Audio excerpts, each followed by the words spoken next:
Қарасаңшы, қазақ атамыз не дейді? Ел боламын десең, бесігіңді түзе дейді. Ел боламын десең, біреудің бесігін жөнде демейді барып, бесігіңді түзе дейді. Біз де сол еліміздің болашағын ойласақ, еліміздің жақсы болуын ойлайтын болсақ, әр адам өзін өзі түзеу керек. Бірақ әр адам дегенде кейбір адамдар түсінеді бұны төмендегі адамдар деп ше. Жоқ, елімізде бірінші номерде тұрған адамнан ең соңғы тұрған адамға дейін. Мен әрқайсысына біртіндеп барып айта алмайтын шығармын, бірақ дегенмен негізгі қағида осы. Ең бірінші адамнан ең соңғы адамға дейін мына елдің дұрыс болуы үшін әр адам өзін өзі түзеу керек. Бірақ заман керісінше, қараңызшы, адамдар әлемді өзгерткісі келеді, бүкіл әлемді, бірақ бір жалғыз өзін өзгерткісі келмейді. 1000 адамға ақыл айта алады, бірақ сол айтып тұрған нәрсесін өзі тоқтата алмайды. Қараңызшы, бағанағы айтылып өткен үлкен күнәлар бар ғой: зина, арақ ішу, өсімқорлық, парақорлық, арақ ішу, жаңағы Аллаға серік қосу. Сол нәрселер жасап жүрген адамдардың өзі басқа адамдарға отырып ақыл айтады: мынау дұрыс емес деп. Мысалын қараңызшы, бір ата-ана бар, баласына айтады: балам, араққа жолама, бұл жаман нәрсе, бұл зиян нәрсе. Бірақ арам деп айта алмайды оны, өйткені өзі ішеді оған аузы бармайды оған. Бұған жолама балам деп баласына жақсы ақыл айтады, негізі жақсы. Бірақ ертесіне үйінде бір қуаныш болса, сол баласын дүкенге өздері жұмсайды: балам, 4 бөтелке хуторянка алып кел. Қалай ойлайсыз? Балаңыз ойланатын шығар, бұлар кеше бұны дұрыс емес деп жатқан еді, бүгін қуанышқа алдырып жатыр. Демек, бұлар мені алдап өздері ғана ішпекші болып, менің құлағымнан тепкен екен ғой бұлар деп ойлайтын шығар.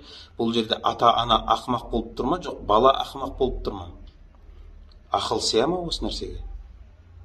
Екіншісі, бұл әлбетте ескертілетін нәрсе. Мына мұғалім деген бауырларымыз бар, мектептегі ұстаздарымыз. Ол ұстаздарды тек оқушылар ғана емес, оқушылардың ата-аналары да құрметтейді. Біздің баламыздың ұстазы деп. Бұл мектептегі мұғалімдер, бұлар құрметке лайық адамдар. Бұлар алдында отырған оқушыларға алдына келе жатқан болашақтағы өміріне түзу жолды көрсететін, өмірлік жаңағы оқиғалармен, кітаптағы оқығанымен үлкен мысал беріп үйрететін адамдар бұл ұстаздар, мұғалімдер. Ал сол мұғалімдер, сол өзінің ақыл айтып оқытып жүрген оқушыларының алдына бықсып, сасып, арақ ішіп, көзі айналып барып тұрса, қалай ойлайсыз?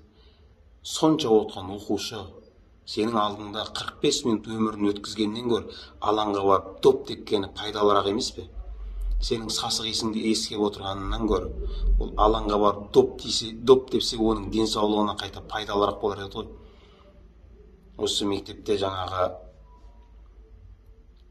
қызмет қылатын ұстаздарымыз бұл нәрсеге басқа сіз өте аулақ болыңыз, өйткені мектепте қанша мұғалім оқушылар бар, сізден өнеге алып, сізден пример алатын адамдар бар, сіз сақ болыңыз.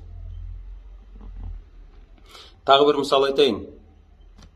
Қалада келе жатасың, баннерлер ілулі тұрады, реклама ілетін үлкен плакаттар жолдың бойында.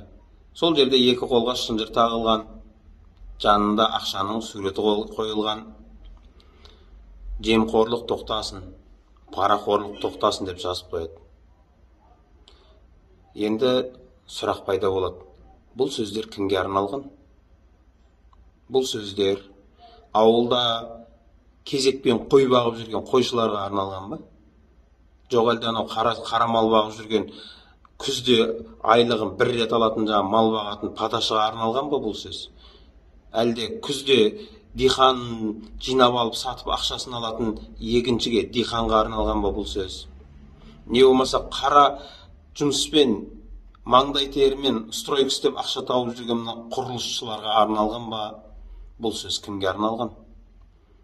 Бұл ақылды бәрі айта алады: жемқорлық тоқтау керек, парақорлық тоқтау керек деп. Бірақ оған істеп жатқан адам жоқ.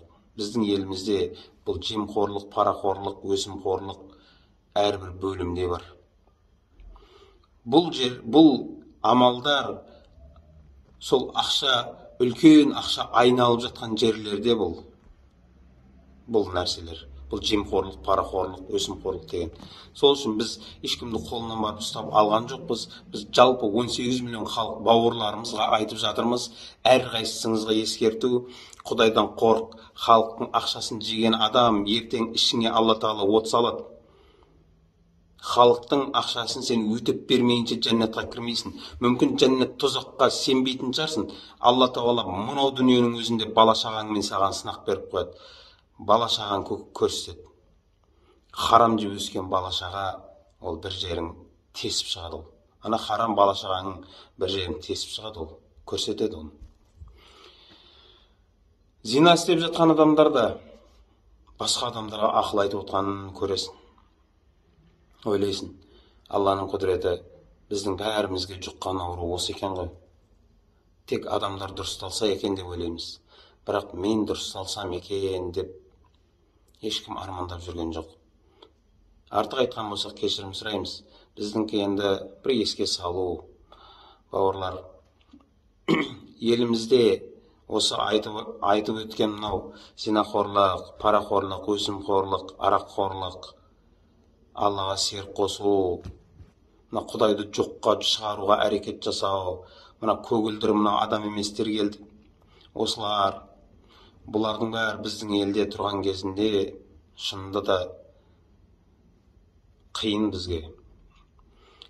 Осы үлкен күнәларға қатысы бар адамдар біздің сөзімізге намыстанбай-ақ сол ойланса екен. Сол күнәларға баратын кезінде сабыр қылса екен. Сол сабырлық деген нәрсені сол жерде